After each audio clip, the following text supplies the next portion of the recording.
Hello FIGGIE collectors, this is me, Daniel East 1000, back again with another little haul video. I'm going to try and keep this one as brief as possible. Just wanted to share some of my experiences, the things that I picked up from Manchester Comic Con. So I attended the Sunday, originally was meant to be meeting Hayden Christensen, Anakin Skywalker, however unfortunately had to cancel a little bit last minute due to the fact that he was filming for Ahsoka Season 2, apparently doing night shoots, which all sounds very exciting. These things happen, a little bit gutting, however they said prior to the event obviously that they were getting a backup guest, and well, they announced it and it was Oscar Isaac. Gave ticket holders for Hayden the opportunity to either get a refund or get switched over for Oscar. I'm all over Oscar Isaac. Man's been in some incredible film projects. Dune, the animated Spider-Man, Inside Llewellyn Davis, Ex Machina, A Most Violent Year, obviously Star Wars. Got my ticket sorted for that. That was no issue whatsoever. Pretty straightforward. A little bit confusing because I did get an email towards the event saying for me to book a photograph time slot, but it turned out that that was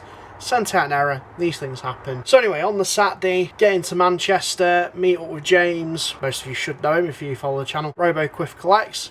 We do a live stream with Sith Lord 229. Unfortunately, Sith Lord Steve couldn't join us. So it's just me and him making this pilgrimage this time. We have a bit of a mooch around, look around some of the FIGGIE shops, Forbidden Planet. Wasn't tempted, surprisingly. Didn't buy anything from there. But we did go to Affleck's, and at the top of Affleck's is a place called Star Wars Man, and it's just a haven for Star Wars figures, Doctor Who, Marvel, DC, there's all sorts. It's a real treasure trove and always a great time just sifting through the pegs to try and find that grail. And well, the whole shop's surrounded by cabinets filled with figures and I think vehicles as well. There's absolutely all sorts. So something that really caught my eye, and it wasn't a Star Wars related figure, and this is one of two of the only figures that I did pick up. Just leaning towards the back of the Indiana Jones figure cabinet, I saw these two little thuggy cult guards. These are really notoriously hard to pick up at the minute, at least for a decent price. You know, you're looking at about 17 quid complete or even incomplete and up. They were a £5 each, so doing math in 10 quid. Really good. But these ones, they're just missing their little thuggy daggers. That's fine because I've already got a complete one in my collection. I just wanted to get some more because I'm really trying to get some Indiana Jones 3 3/4 inch army builders,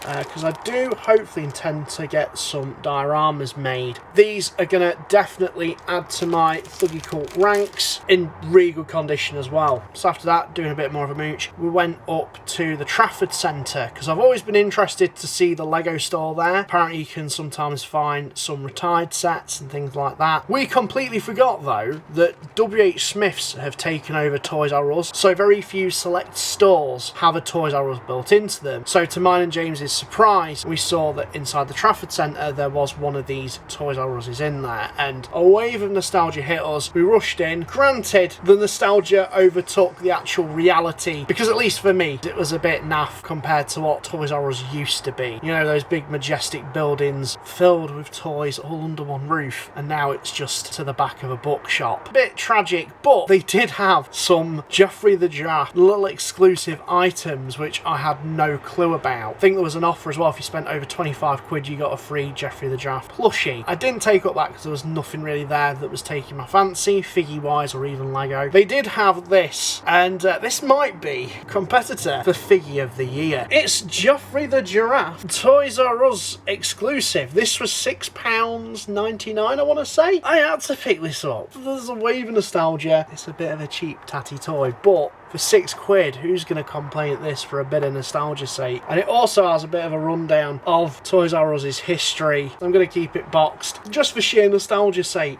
Sorry Star Wars collectors, there's no Star Wars Black Series figures here. But, you know, if you're interested in your autographs, definitely hold on. So, we kind of part ways because I go off to my hotel, he goes off to his, ready for Sunday. And I get up relatively early. I was super on it, which is rare for me. Get the tram to the stop I need to get to the location that I need to be. I was relatively close to the front. I did have my 9 o'clock tickets, that was cool. James actually had a diamond pass, so we were kind of separated for most of the day. Managed to figure out where Oscar Isaac's queue was because he was doing signings in the morning, and then later on he'll be doing signings in the evening. In between he'll be doing photographs. So luckily I was quite close to the front for Oscar, but there was a massive queue of people with diamond passes, and I think there was a point where they actually cut the diamond pass off to allow the regulars to go in, and my heart was going pitter patter because I really wasn't sure they were going to let regular people go through, but fortunately they did. Managed to get my autograph, James got his, and I was absolutely buzzing my nads off because actually this was the main one that I'd wanted to try and get sorted first.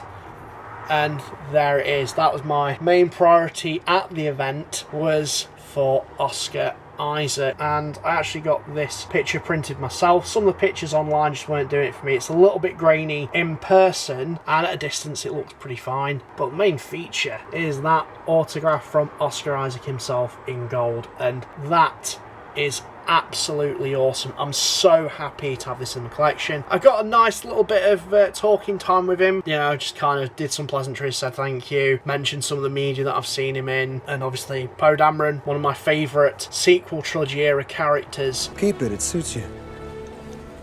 You're a good man, Finn. I'm super stoked to have this in my collection and put up on my Siggy wall, although I don't know where he's going to go just yet. He needs to have a nice pride of place. Now, he wasn't the only guest that I wanted to get. However, foolishly, I didn't pre-book my autographs because I'm a muppet, but it all worked out in the end, although I was getting a little bit stressy because my second priority was really Carl Soller and Denise Gough. Denise plays Dedra Miro and Kyle plays Cyril in Andor. Again, I can't state how much Andor means to me as a piece of media. I think it's one of my favourite Star Wars projects. Season 1 and 2 are just no short of words of being incredible. Really tightly written, really great characters, and just overall arcing story that just ties so beautifully into Rogue One, and definitely makes you see that film in a completely different light in the relation to Andor as a character. But for me, standout characters in that series, even though there's a ton of them, was Cyril Khan and Dedra. And there was a picture I had in mind because I saw it online, so I am copying a little bit here, so props to whoever did that. I don't know who you are, but excellent stuff. But yeah, there was two specific pictures that I got printed onto a 10x8 of both the characters from season 2. But anyways, going back to the story, I go up to Denise Gough's queue, and they've got a big white board there saying that it's a virtual queue, which they didn't really state online. That was mentioned about Oscar Isaac, and I don't know what it was later on in the day. Maybe it did go into a virtual queue for Oscar, but for Denise it was never stated that was going to be the case. And really, looking back now, I'm not sure why they didn't do the same for Kyle, because really people would be there for both of them. Nonetheless though, I was a bit miffed. I knew that Kyle was in his photo op at the time. I had a word with one of the assistants at the event, and they said turn up at 4 o'clock to see what the crack is with Denise. So I said okay, I guess you're dealing with like the people who've actually pre-bought, fair enough. So I'm a little bit miffed. Let's try and turn this around a little bit, keep it positive as I possibly can. James said that I should probably try Manny, who plays the stranger in The Acolyte. Again, I really like The Acolyte. People can shut up if they don't like it. Each to their own. I really enjoyed it.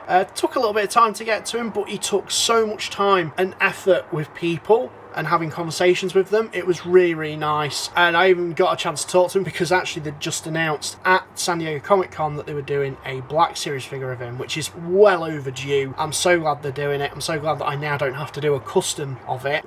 Picked out my picture and he signed that for me, and I'm super pleased with that. Just a really lovely guy, and to be honest really did brighten up my spirits a bit with at least that initial goings on prior to going to him. So I went back, got into the queue for Kyle, but stuck to my guns, waited it, and it got to like 5 people in front of me, but it was getting really close to him actually going off for lunch. But luckily, they let me go through. I think they cut the queue just one person behind me and turned everyone else away, or said you can wait, but it might be a bit of a wait because obviously he's on his lunch. So I got to meet Kyle. I tried to be respectful because I said, look, I appreciate you should be on lunch. He was really lovely, signed it. So yeah, that was that. James had left at this point because I think he managed to get all the autographs that he needed to get, because again he had Diamond Pass, so could kind of jump the queues, which for an event like that, or at least if there's multiple guests that you really want to see, the positives of getting that wristband kind of somewhat outweigh the price point for it and the waiting times. I mean, if you're happy to wait, it's fine, but it's just the uncertainty that you're not going to be able to get through everyone, and that was the case with Denise. So I went back to the table again, or the front part where they were doing this virtual queue. Asked, look, has anything changed from last time? I just want to check. and they said, well, maybe you might want to come back at about, I think they said 3 o'clock or so, and check in with that. We can't guarantee anything, but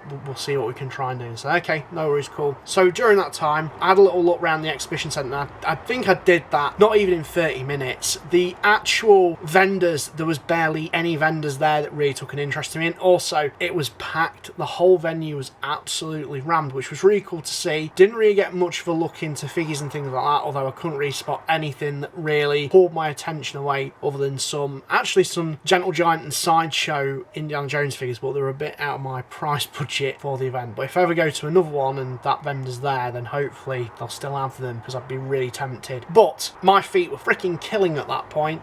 So I decided I'm going to have a little sit down, have a little bit of a rest, get some water down me, because that's one thing I always forget to do when I go to these conventions. Have a bit of scran, and I sat watched the American Beauty panel, although it was a little bit difficult from where I was sat to hear. But luckily enough, where the actual main stage was and where the panels were, where I was sat, you could directly see where Denise Goff's queue was. And during that whole panel, I noticed the showroom floor started to get a little bit more quieter. Still busy, you know, still a buzz, but not as rammed as it was. And I noticed that her queue was really starting to go down. And I twigged on a bit more when I saw some people actually congregating near the front of the stand where they had this big board saying about the ticket system. So I thought, you know what, I'm going to get up and I'll have a little listening to what's going on here, because I could see one of the organisers talking to him, and then she shuffled off. And they'd actually changed on the whiteboard, be back in 5 minutes, although Denise was still signing. So yeah, I just asked some people who were kind of conscious, oh, do you know what's going on with Denise? Really lovely couple. They said, oh, we've just had a word with this steward, and they said that they're going to have a word to find out what's going on with the signing situation for those who haven't pre-booked online. Just they'd said that steward comes back, she's got the money bag, she's got the card reader, and I'm like,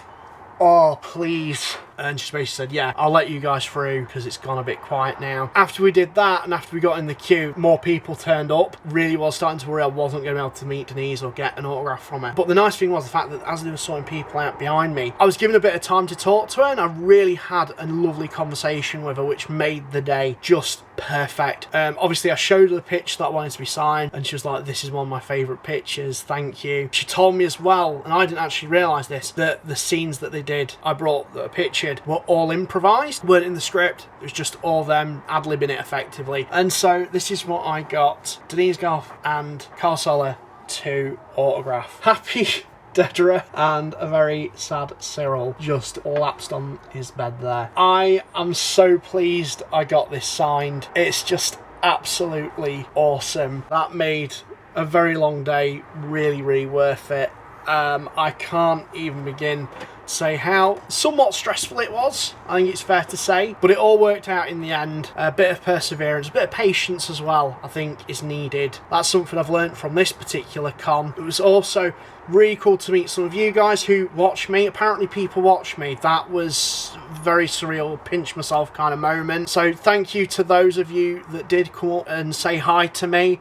Bless you all. I don't know how you managed to sit through these videos and enjoy them, but thank you. I really appreciate it. But overall, I had a really, really good time. That's just my little haul. I know it's not really figgy related, but I just wanted to share that, share some of my experiences from the convention. I hope you enjoyed listening to me ramble. Makes a bit of a change from overly fee talk, so if you like this kind of video, let me know in the comments down below and I'll see what we can do, what other stuff we can talk about. So that's it, that's me, Daniel 1000 signing out, say thank you very much for watching.